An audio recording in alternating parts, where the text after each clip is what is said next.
नमस्कार।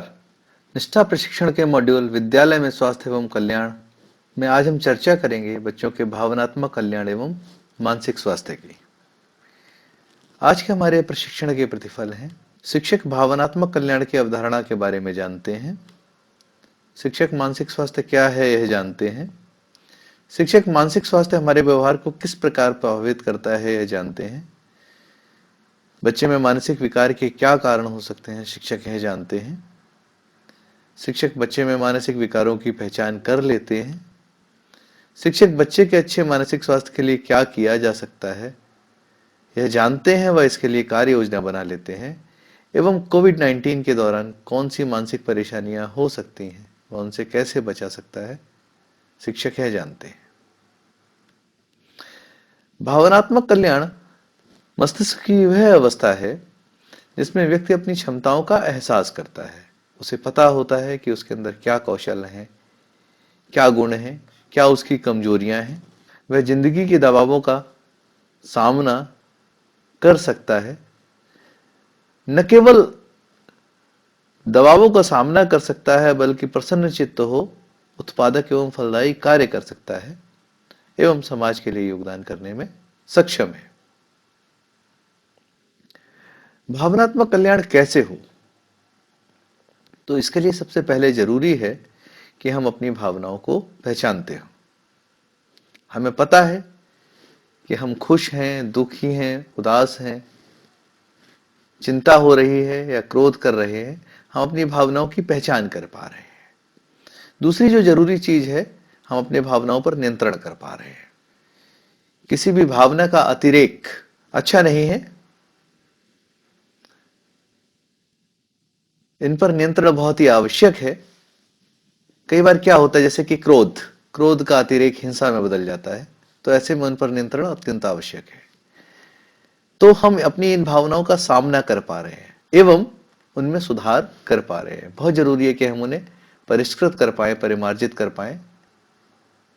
और ये सब हम सीखते हैं अपने अनुभव से, न केवल अपने अनुभव से बल्कि दूसरों के अनुभव से। तो एक गतिविधि करते हैं भावनाओं की पहचान की। हम क्या करेंगे, बच्चों से कहेंगे कि वो एक भावना का नाम लिखे, जैसे कि खुशी। खुशी होने पर उसके क्या एहसास होते हैं, वो क्या महसूस करता है, जैसे मन प्रसन्न होता है, सब कुछ अच्छा लगता है। एवं इसके संभावित कारण, जैसे कि जब कोई मुझे उपहार देता है तो मैं खुश होता हूं, जब कोई मेरी तारीफ करता है तो मैं खुश होता हूं। एक और उदाहरण लेते हैं, जैसे जैसे कि उदासी। उदासी में हम कैसा महसूस करते हैं, शरीर शिथिल हो जाता है, कुछ भी अच्छा नहीं लगता। और इसके संभावित कारण हो सकते हैं मेरे लिए कि जब मैं कोई कार्य सही से नहीं कर पा रहा हूं या जब मेरी कारण डांट पड़ रही है तो मैं उदास हूं। इसी तरह से वो अन्य भावनाएं भी लिखे। भावनाओं की पहचान में अध्यापक बच्चे की मदद कर सकते हैं। पहले तो वो अपनी भावनाएं लिखेगा, फिर जब वो उनकी पहचान नहीं कर पा रहा होगा तो अध्यापक उनकी मदद करें, जिससे कि वो अपनी अधिकतम भावनाओं की पहचान कर ले। भावनाओं की अभिव्यक्ति बहुत ही आवश्यक है और ये नियंत्रित भी होनी चाहिए और परिष्कृत भी। इसके लिए लेखन, जैसे कहानी का लेखन, कविता का लेखन, डायरी और पत्र लेखन आदि बड़े ही उपयुक्त हैं। एक अन्य माध्यम है ड्राइंग, पेंटिंग और संगीत। इसके माध्यम से भी हम अपनी भावनाओं की अभिव्यक्ति कर सकते हैं। शारीरिक गतिविधियां भावनाओं के व्यक्त में बड़ी ही सहयोगी हैं, जैसे कि खेल कूद, सफाई, बागवानी आदि। और इन सबसे भी ज्यादा जरूरी है बातों को साझा करना। इसके लिए बहुत जरूरी है कि टीचर का रेपो बिल्डिंग बहुत ही अच्छा हो, बच्चों के साथ उसके संबंध मधुर हो, जिससे कि बच्चे अपनी भावनाएं उसके साथ साझा कर सकें। और इनसे भी जरूरी चीज ये है कि बच्चे द्वारा जो बात कही गई है उसको हमने उसी तरह से लिया है। इसके लिए हम क्या करें कि रिफ्रेश करें बच्चों के स्टेटमेंट को, अपने शब्दों में कहें और उस पर उनसे स्वीकृति लें कि क्या वह सही समझ रहे हैं। आइए अपने बारे में जानने की गतिविधि करते हैं। इसमें हम दो भागों में करेंगे। पहले हम अपने बारे में जो जानेंगे वो हम क्या जानते हैं अपने बारे में, हम क्या अच्छा जानते हैं अपने बारे में, क्या बुरा जानते हैं अपने बारे में। हम बच्चों से कहेंगे कि वो अपनी अच्छी बातें, अपनी खराब बातें लेकिन सही सही एक पर्ची पे लिखे। जैसे कि अनूप ने अपने बारे में लिखा, मैं बहुत ईमानदार हूं, मैं समय का पाबंद हूं, मैं खाना बहुत अच्छा बनाता हूं, वो जिन्हें खराब समझता है, मैं संकोची हूं, मुझे गुस्सा जल्दी आता है, मुझे नींद बहुत आती है, ये भी लिखा हुआ है। इसके पार्ट 2 में हम क्या करेंगे, हम बच्चे से कहेंगे कि वह अपने 3 दोस्तों के बारे में इसी तरह से लिखे। पर्ची पर वो अपना नाम नहीं लिखेगा, उन बच्चों का नाम लिखेगा जिनके बारे में वो लिख रहा है। इस तरह से कुछ, जैसे कि एक बच्चे ने अनूप के बारे में ये लिखा कि अनूप ईमानदार है, सबकी मदद करता है, किसी से कुछ नहीं मांगता। और जो उसके बारे में खराब बातें सोचता है, अनूप बहुत गुस्सा करता है, आलसी है, घमंडी है। इस तरह से वो अपने 3 दोस्तों के बारे में लिखेगा। इस तरह से हमें बच्चे का आई जो वो अपने बारे में सोचता है और यू जो उसके दोस्त या और अन्य लोग उसके बारे में सोचते हैं मिल जाएगा। हम इनको मैच करा सकते हैं और उसमें जो भी नेगेटिव बातें हैं, जो खराब बातें हैं, उन पर बच्चे से चर्चा कर सकते हैं कि तुम ऐसा क्यों सोचते हो अपने लिए, या तुम्हारे दोस्त ऐसा क्यों समझते हैं, और उसके निदान के लिए हम कार्य कर सकते हैं, बच्चे का सपोर्ट कर सकते हैं। मानसिक स्वास्थ्य के बारे में डब्ल्यूएचओ कहते हैं कि मानसिक स्वास्थ्य को भय और चिंताओं से मुक्त व्यक्ति के दिमाग की वह स्थिति है जो उस व्यक्ति को अपनी पूर्ण अंतर्निहित क्षमता के साथ कार्य करने में प्रभावी और सक्षम बनाता है। हमारी शिक्षा का भी यही उद्देश्य है कि हम बच्चे की पूर्ण अंतर्निहित क्षमता के साथ उसका विकास कर पाए, वो अपनी अंतर्निहित क्षमता का प्रदर्शन कर पाए। और ये तभी हो सकता है जबकि बच्चे का मानसिक स्वास्थ्य अच्छा है।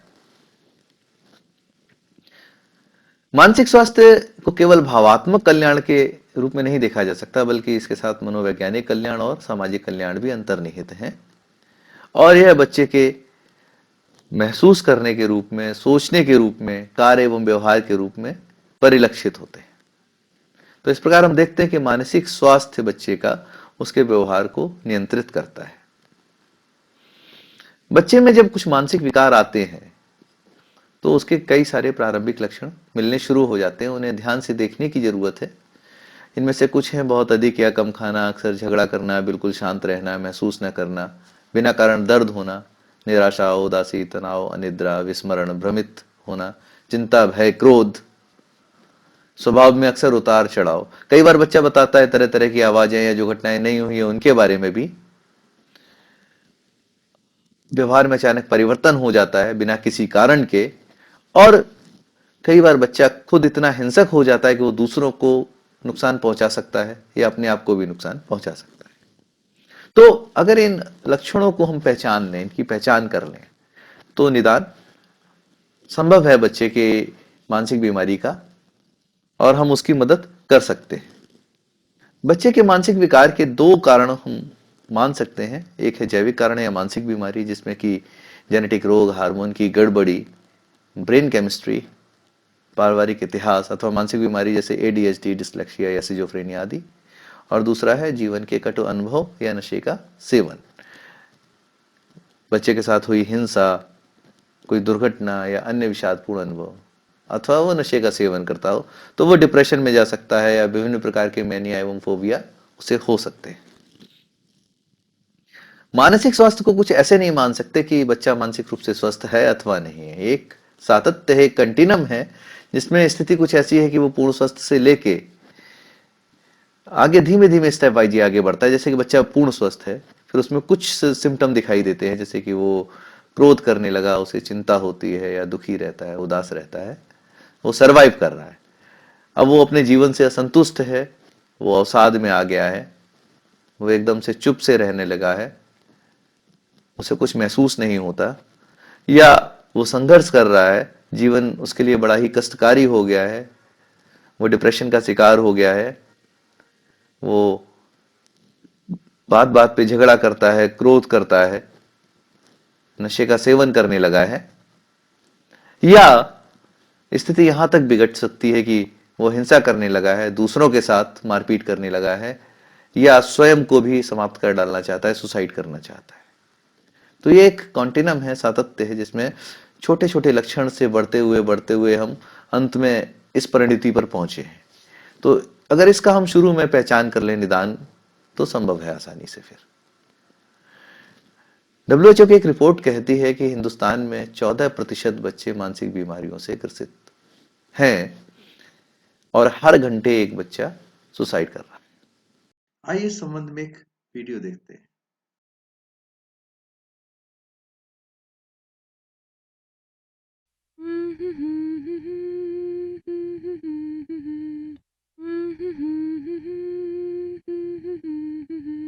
माँ को देखो, वो हर हाल में गाना गाती हैं। मैं उन्हें बहुत प्यार करती हूँ। अंतरा, तुमने 2 अलग-अलग तरह के रिबन बांध रखे हैं। हाँ माँ, मुझे दोनों रंग पसंद है, इसीलिए मैंने दोनों को साथ पहना है। ठीक है, जैसे भी तुम खुश रहो। चलो अपना लंच बॉक्स लो। कोई मुझसे बात नहीं कर रहा। शायद मैं इनके ग्रुप में रहने के लायक नहीं हूँ। सबके पास सुंदर सुंदर टिफिन है और सब साथ में खाना खाते हैं। कोई भी अपना खाना मेरे साथ नहीं बांटता। मैं बहुत अकेला महसूस करती हूँ। हेलो अंतरा, क्या तुम मेरे साथ बाहर चलना चाहोगी? क्या तुम ठीक हो बेटा? मैंने देखा कि तुम कुछ परेशान हो। सब ठीक तो है? मेरा कोई दोस्त नहीं है। मैं अपने आप को बहुत अकेला महसूस करती हूँ। जब भी मैं इन सबको एक दूसरे के साथ बात करते, खेलते और गाना गाते सुनती हूँ, मुझे लगता है मैं उनके ग्रुप का हिस्सा कभी नहीं बन सकती। कोई भी मुझसे बात नहीं करता, कोई मुझसे अपनी टिफिन भी नहीं बांटता। मैं हमेशा अकेले खाती हूँ। अंतरा, मुझे गर्व है कि तुमने अपने मनोभावों को व्यक्त किया। तुम्हारी माँ ने पौष्टिक खाना दिया है, जो कि एक सुंदर टिफिन बॉक्स से कहीं बेहतर है। मैं समझ सकती हूँ कि कई बार ये तुम्हारे लिए काफी कठिन होता है, लेकिन तुम्हारे अंदर ऐसी परिस्थितियों में भी सकारात्मक तरीके से कार्य करने की क्षमता है। तुम अकेली नहीं हो। तुम अपने चुने तरीकों से ऐसी मनोभावों से निपट सकती हो। मेरी माँ कहती है कि जब भी कभी मैं अपनी भावनाओं को नियंत्रित न कर पाऊँ, तो इस गाने को गाऊं और इससे मुझे सुकून मिलता है। ओह, इसलिए तुम कोने में बैठकर ये धुन गुनगुना रही थी।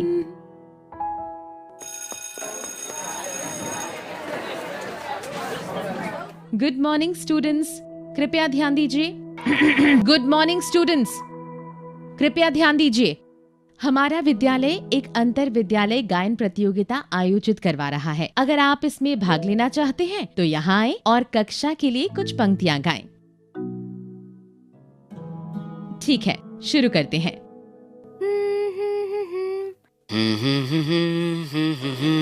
अच्छा प्रयास बच्चों। और कोई? अंतरा, हाँ क्या तुम कक्षा को अपनी प्रतिभा दिखाना चाहोगी? हाँ। जरा उसके बालों को तो देखो। वो 2 अलग अलग रंगों के रिबन बांधे हुए है। कितनी बेवकूफ है। मैम कितनी अच्छी है और मेरी मदद करती हैं। माँ ने मुझे प्रेरणा दी, जिसके कारण आज मैं अच्छा गा सकती हूँ। मैं अपनी प्रतिभा दिखा सकती हूँ। मैं तो उड़ जाऊं आसमां के पार।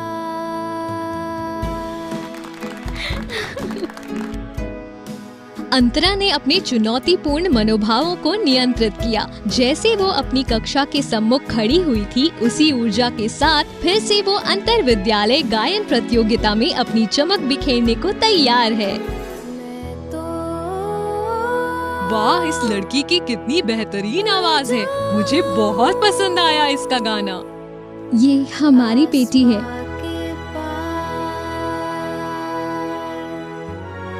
अंतर विद्यालय गायन प्रतियोगिता का प्रथम पुरस्कार दिया जाता है अंतरा को।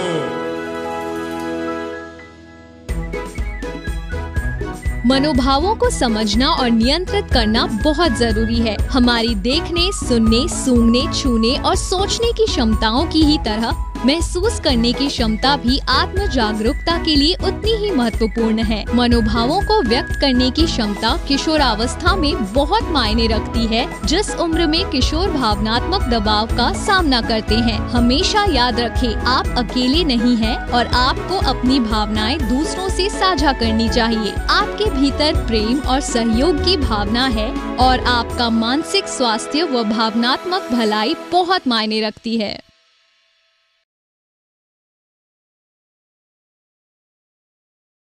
ऐसे में अध्यापक की क्या भूमिका हो विद्यालय में कि बच्चों का मानसिक स्वास्थ्य अच्छा रहे? पहली चीज है बचाव। विद्यालय में एक स्वस्थ वातावरण का निर्माण कर अध्यापक बच्चों को मानसिक बीमारियों से बचा सकता है। दूसरी चीज है पहचान।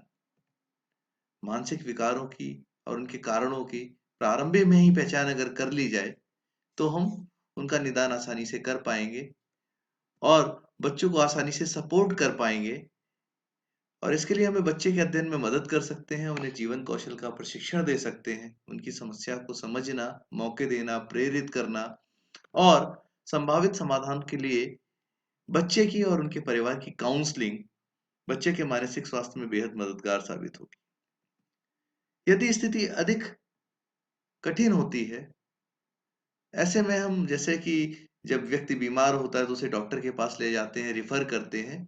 उसके अच्छे स्वास्थ्य के लिए यहाँ भी हमें यही चाहिए कि हम बच्चे के अभिभावक को बताएं उसकी मानसिक बीमारी के बारे में, उसकी खराब मानसिक स्थिति के बारे में और उसे इलाज के लिए उचित राय दें। और फिर जब उसका इलाज चल रहा हो तो उसका फॉलो अप करें, उसके सुधार की निगरानी करें कि बच्चे के कार्य और व्यवहार में सकारात्मक परिवर्तन हो रहा है और कितना हो रहा है। मानसिक बीमारियों के बारे में कई भ्रम हैं। आइए इनमें से कुछ पर हम चर्चा करते हैं। जैसे एक भ्रम है कि बच्चों को मानसिक बीमारियां नहीं होती, लेकिन सही बात यह है कि 14% बच्चे हिंदुस्तान में मानसिक बीमारियों से पीड़ित हैं, जिनमें से 80% को तो कोई इलाज ही नहीं मिल पा रहा है, वो रिपोर्ट ही नहीं हो रहे हैं और हर 1 घंटे में एक बच्चा आत्महत्या कर रहा है। यदि इन लक्षणों को हम प्रारंभ में पहचान लें तो मानसिक बीमारियों का निदान बड़ा ही आसान हो जाता है। दूसरा, कई लोगों को लगता है कि मानसिक विकारों से पीड़ित व्यक्ति हिंसक और अविश्वसनीय होते हैं, जबकि वास्तविकता में ऐसे लोगों की संख्या 5% से अधिक नहीं है। बाकी लोगों में तो पता भी नहीं चलता कि मानसिक विकार है कोई, हम उनको पहचान पाना भी बड़ा मुश्किल होता है उनके लक्षणों को। कई बार ये मानना होता है कि मानसिक रूप से बीमार व्यक्ति का व्यक्तित्व या चरित्र बहुत ही खराब है और उसी के कारण मानसिक बीमारियां हुई हैं, जबकि हमने अभी चर्चा की कि मानसिक बीमारियों का मूल कारण या तो जेनेटिक होता है या पारिवारिक इतिहास और जीवन के कटु अनुभव।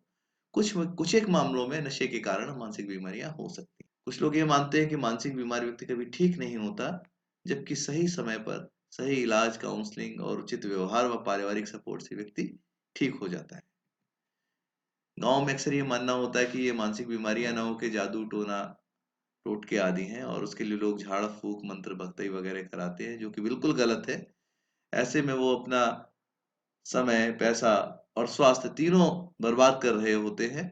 साथ ही साथ कई बारी उनके परिवार में विवाद का कारण, झगड़े का कारण भी बनता है। अच्छे मानसिक स्वास्थ्य के लिए बहुत जरूरी है कि हम एक स्वस्थ जीवन शैली अपनाएं, जिसमें कि हम एक पोषण युक्त आहार लें, स्वस्थ दिनचर्या हो हमारी, हम शारीरिक कार्य और योगा योगाभ्यास एवं अन्य खेलकूद को करें। साथ ही साथ सपोर्ट बहुत जरूरी है, परिवार के लेवल पे, समाज के लेवल पे और विद्यालय के स्तर पर। बहुत आवश्यक है कि उद्देश्यपूर्ण कार्यों में संलग्नता हो बच्चों की, घर पर भी और विद्यालय में भी।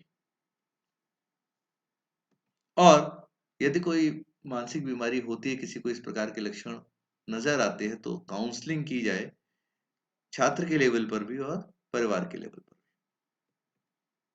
अच्छे मानसिक स्वास्थ्य के लिए योगाभ्यास बड़ा ही सहयोगी है। इनमें सबसे पहले शारीरिक गतिविधियां वो आती हैं जो जोड़ों से संबंधित हैं।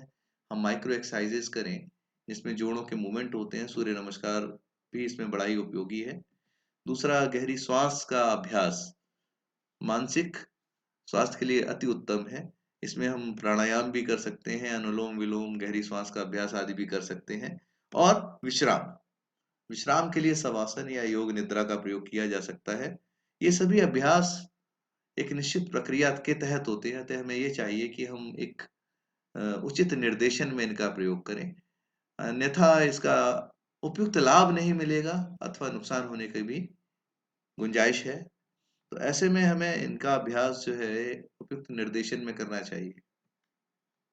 कोविड-19 के इस दौर में मानसिक बीमारियां बढ़ रही हैं, तो राष्ट्रीय मानसिक स्वास्थ्य और स्नायु विज्ञान संस्थान कहता है कि आप परिवार एवं दोस्तों के संपर्क में रहें, नियमित रूप से व्यायाम एवं ध्यान करें, पर्याप्त नींद लें, संतुलित आहार लें और सकारात्मक सोच रखें। आपकी मानसिक समस्याओं के लिए टेली काउंसलिंग के लिए एक टोल फ्री नंबर भी इन्होंने दिया हुआ है जहां आप संपर्क कर सकते हैं। तो आज के सत्र में हमने जाना कि भावनात्मक कल्याण के लिए अपनी क्षमताओं का एहसास होना, दबावों का सामना कर पाना, प्रसन्नचित्त हो उत्पादक कार्य करना और सामाजिक सहयोग आवश्यक है। इस सब के लिए हमें भावनाओं की पहचान, भावनाओं पर नियंत्रण, भावनाओं का सामना करना और भावनाओं में सुधार करना आना चाहिए, जिसके लिए भावनाओं के व्यक्त के लिए हमने लेखन, ड्राइंग, पेंटिंग, संगीत, फिजिकल कार्य, बातों को साझा करना सीखा और इसके लिए हमने गतिविधियां भी की कुछ अपनी भावनाओं को जानने के लिए और अपने बारे में जानने के लिए केवल सजेस्टिव हैं। आप इनके अलावा अन्य कई सारी गतिविधियां करा सकते हैं। इसके लिए हमने ये भी जाना कि अच्छा मानसिक स्वास्थ्य एक सातत्य है और इसमें मनोवैज्ञानिक कल्याण, सामाजिक कल्याण और भावनात्मक कल्याण तीनों निहित हैं और ये हमारे कार्य व्यवहार को प्रभावित करता है। इसमें हम सोचना, महसूस करना और कार्य करना तीनों सम्मिलित हैं। इसमें अध्यापक की भूमिका बचाव, पहचान, सपोर्ट, रेफरल और फॉलोअप के रूप में हो सकती है। मानसिक विकार के दो कारण हो सकते हैं, जैविक और जीवन के कटु अनुभव। और अच्छे मानसिक स्वास्थ्य के लिए स्वस्थ जीवन शैली, सपोर्ट, उद्देश्यपूर्ण कार्यों में संलग्नता और काउंसलिंग आवश्यक है। और अच्छे मानसिक स्वास्थ्य के लिए योगाभ्यास में हम शारीरिक गतिविधियां, गहरी सांस और विश्राम का प्रयोग कर सकते हैं। साथ ही हमने निमहंस के टोल फ्री नंबर को जाना जिस पर हम फोन करके अपनी मानसिक स्वास्थ्य संबंधी समस्याओं में मदद ले सकते हैं। तो आज के कोर्स में बस इतना ही। धन्यवाद।